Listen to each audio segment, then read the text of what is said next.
गांव में तो सब जगह अकाल की परिस्थिति हो गई है। लगता नहीं कि अब इस गांव में ज्यादा दिन रुकना उचित होगा। काम के लिए बाहर गांव तो जाना ही पड़ेगा। रामू काम की तलाश में दूसरे गांव की ओर निकल पड़ता है। चलते चलते वह राजापुर गांव में आ जाता है। वहां उसका रहने का कोई ठिकाना नहीं था और उसके पास कोई काम भी नहीं था। चलते चलते वह एक अमीर किसान जगन सेठ के पास आ पहुंचता है। सेठ जी, मैं रामू दूसरे गांव से आया हूं। हमारे गांव में अकाल की परिस्थिति हो गई है। लोगों के खेत सूखे पड़े हैं। गांव में बूंद बूंद पानी के लिए लोग तरस रहे हैं। अगर मुझे आपके पास कुछ काम मिल जाएगा तो बहुत कृपा होगी बड़े भाई। अरे रे रे, लगता है तुम्हारी हालत बहुत खस्ता हो गई है। ठीक है, वैसे मेरे पास एक काम तो है, पर लगता नहीं कि तुम वो कर पाओगे। सेठ जी, आप चिंता ना करें। मुझे आप कोई भी काम दे सकते हैं। मैं वह काम पूरी मेहनत और ईमानदारी से करूंगा। अच्छा ठीक है रामू, तो कान खोलकर सुन लो। मेरे पास 50 गाय और 50 भैंस हैं। तुम्हें हर रोज उन जानवरों का गोबर निकालना होगा और रोज सुबह शाम उन्हें चारा पानी देना होगा। महीने के आखिर में तुम्हें इस काम के लिए 200 रुपये मिलेंगे। और हाँ, 2 वक्त का खाना भी हमारी तरफ से मुफ्त दिया जाएगा। बोलो, क्या तुम यह काम कर पाओगे? पैसों को संभालना आसान काम नहीं है, पर अब मैं कुछ कर भी तो नहीं सकता और ऊपर से सेठ जी 2 वक्त का खाना भी दे रहे हैं। ठीक है सेठ जी, मैं यह काम कर लूंगा, पर एक विनती है। हाँ बोलो रामू, क्या बात है? सेठ जी, अगर आपको समस्या ना हो तो क्या मैं आपके गायों के साथ गौशाला में रह सकता हूँ? सेठ जी, मैं इस गांव में नया हूँ। मेरा रहने का कोई ठिकाना नहीं है। जगन सेठ थोड़ी देर तक सोचता है और रामू को ऊपर से नीचे तक देखने के बाद उससे कहता है। रामू, तुम गौशाला में रह सकते हो। तब से रामू गौशाला में रहकर अपना काम करने लगता है। वह रोज जल्दी उठकर गाय और भैंसों का गोबर निकालता, उन्हें चारा डालता और समय पर पानी भी पिलाता था। जगन सेठ को भी रामू का काम बहुत पसंद आने लगा, क्योंकि वह सारा काम सफाई से करता था। एक दिन जगन सेठ रामू को बुलाकर उससे बोलता है। रामू, मुझे तुम्हारा काम बहुत पसंद आया है। तुम गाय और भैंसों का अच्छा ख्याल रख रहे हो, इसलिए दूध की गुणवत्ता भी बढ़ गई है और गाय पहले से ज्यादा दूध भी दे रही है। इसलिए मैं आज से तुम्हारी तनख्वाह बढ़ाकर पूरे 400 रुपए कर रहा हूँ। कुछ दिन ऐसे ही बीतने लगते हैं। रामू जगन सेठ के पास बहुत मेहनत और ईमानदारी से काम करता है। धीरे धीरे रामू के पास अच्छा खासा रुपया जमा हो जाता है, जिससे वह अपने लिए छोटा सा रहने लायक एक कुटिया बनवा लेता है। उस गौशाला में सोकर तो नाक से गोबर की गंध अभी भी नहीं जा रही। अब आखिरकार मुझे अपने घर में चैन से सोने को तो मिलेगा। तब से रामू जगन सेठ के पास गौशाला में काम करने आता और 2 वक्त का खाना खाकर अपने घर सोने के लिए चला जाता था। कई साल ऐसे ही बीत जाते हैं। रामू की मेहनत के कारण उसके पास अच्छा खासा रुपया जमा हो जाता है। एक दिन रामू जगन सेठ से बोलता है। सेठ जी, आजकल गांव में चोरी की समस्या बहुत बढ़ गई है और मेरे पास कुछ रुपए भी जमा है जो मैंने अपने घर में रखे हुए हैं, पर मुझे उन पैसों की चोरी की चिंता हो रही है। आपको तो पता है कि मैं दिन भर आपके पास ही काम करता हूं और सिर्फ रात में ही घर सोने जाता हूं। इसलिए मुझे रोज उन पैसों की चोरी की चिंता सताती है। हाँ रामू, तुम बात तो बिल्कुल सही कह रहे हो। आए दिन गांव में नए नए चोरी के किस्से सामने आ रहे हैं और दिन भर तो तुम्हारा घर खाली ही रहता है, तो चोरी होने की संभावना तो जरूर है। जगन सेठ थोड़ी देर सोचता है और फिर रामू से कहता है। ऐसे समय में तो गांव में एक ही जगह है जहां पर तुम्हारा धन सुरक्षित रह सकता है, और वो है जमींदार का घर। क्या जमींदार का घर? हाँ रामू, इस गांव के जमींदार बहुत ईमानदार और दयालु हैं।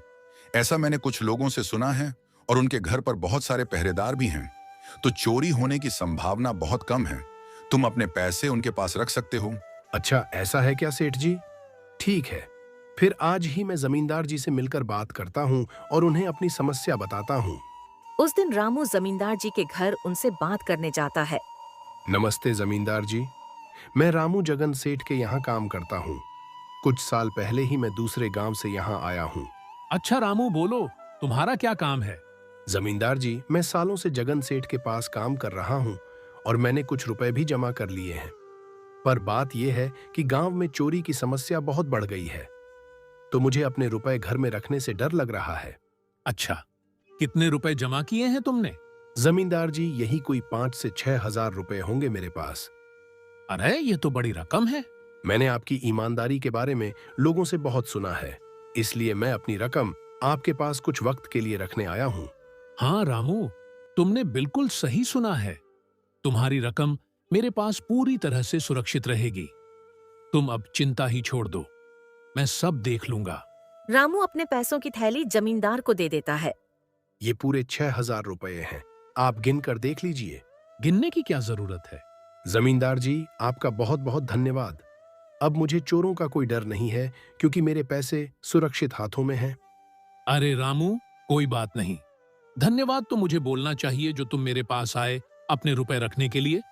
रामू अपने पैसे जमींदार को देकर अपने घर चला जाता है। हाँ रामू, तुम्हारे पैसे मेरे हाथों में ही अच्छे लगते हैं।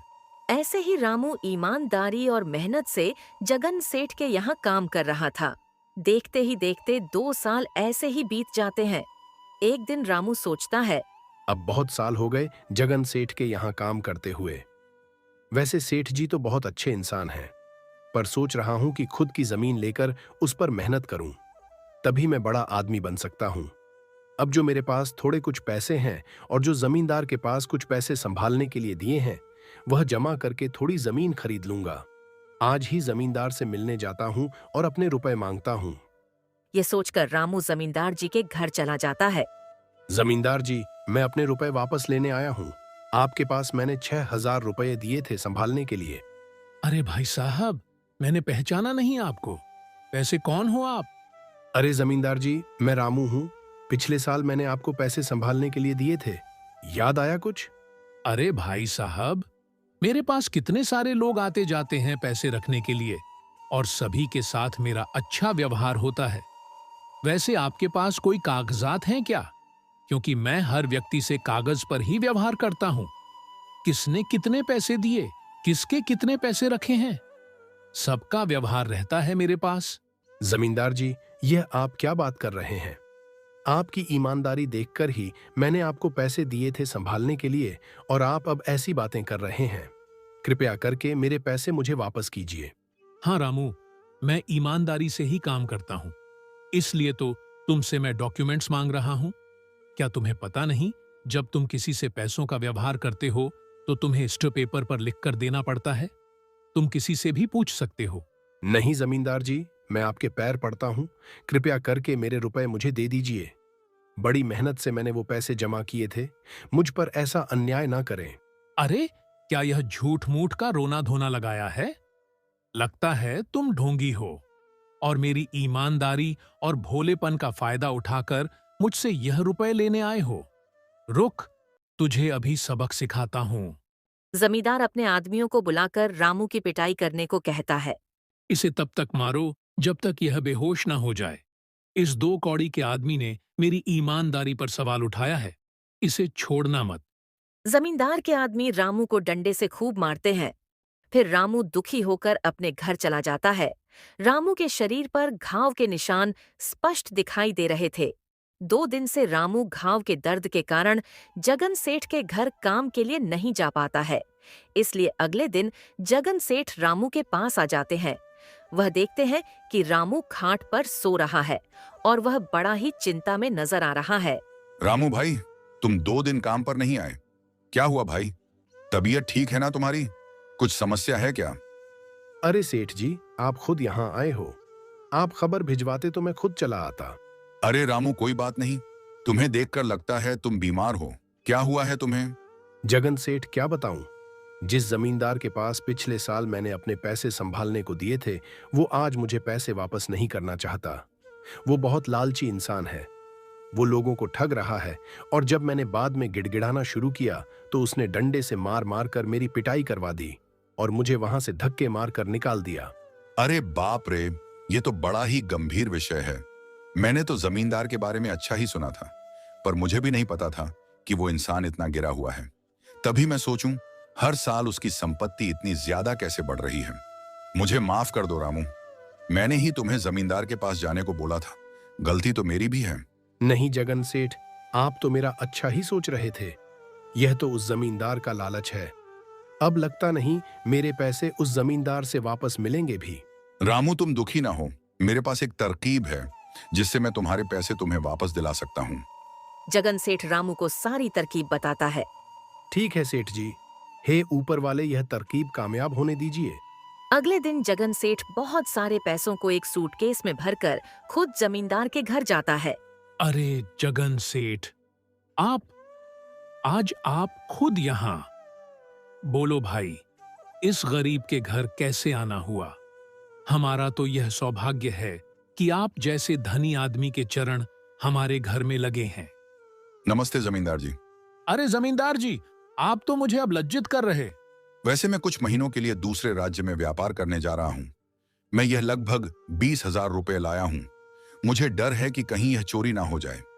क्या ये सारे पैसे अपने पास संभाल कर रख सकते हैं?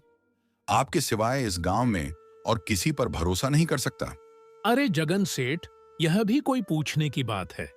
मेरे पास आपके पैसे बिल्कुल सुरक्षित रहेंगे। आप निश्चित होकर व्यापार करने जा सकते हैं। तभी वहां पर रामू आ जाता है। अरे रामू, तुम अच्छा हुआ तुम आ गए। मैं तुम्हारे पास ही आने वाला था। मुझे माफ करना, उस दिन तुम्हें पहचान नहीं पाया। इतने सारे लोग मेरे पास आते हैं तो जरा परेशानी होती है, पर मैं अपनी बातों का बड़ा पक्का हूं। हाँ, रुको, मैं तुम्हारे सारे पैसे अभी देता हूं। जमींदार रामू के सारे पैसे उसे लौटा देता है। रामू बिना कुछ बोले वहां से चला जाता है। अरे क्या बात है जमींदार जी, आप तो अपनी बातों के बहुत पक्के हैं। तो ठीक है, मैं अपने सारे पैसे आपके पास रख सकता हूँ। जगन सेठ इतना बोल ही रहा था कि तभी वहां जगन सेठ का नौकर आ जाता है। मालिक, अब आपको बाहर के राज्य में जाने की कोई जरूरत नहीं है। अभी अभी व्यापारियों का समय आया है और उसने कहा कि वह खुद हमारे गांव आ रहे हैं। अरे ये तो बहुत बढ़िया बात हुई। अब मुझे इतनी दूर नहीं जाना पड़ेगा। सुन रहे हो जमींदार जी, व्यापारी यहाँ आ रहे हैं। अब मुझे नहीं लगता कि यह पैसे आपके पास रखने का कोई मतलब होगा। चलो, आपका बहुत बहुत धन्यवाद। आपने इतनी ईमानदारी दिखाई मुझे। हाँ, पर अगली बार जरूर आपके पास ही आऊंगा। ऐसा बोलकर जगन सेठ और उसका नौकर वहां से अपने पैसे लेकर चले जाते हैं। धतेरी की यह क्या हो गया? यह 20,000 तो चले गए, और जो रामू के 6,000 रुपये हड़प लिए थे वह भी चले गए। आपका बहुत बहुत धन्यवाद सेठ जी। अगर आज आप ना होते तो मेरी सारी जमा पूंजी वो जमींदार हड़प लेता। कोई बात नहीं राम।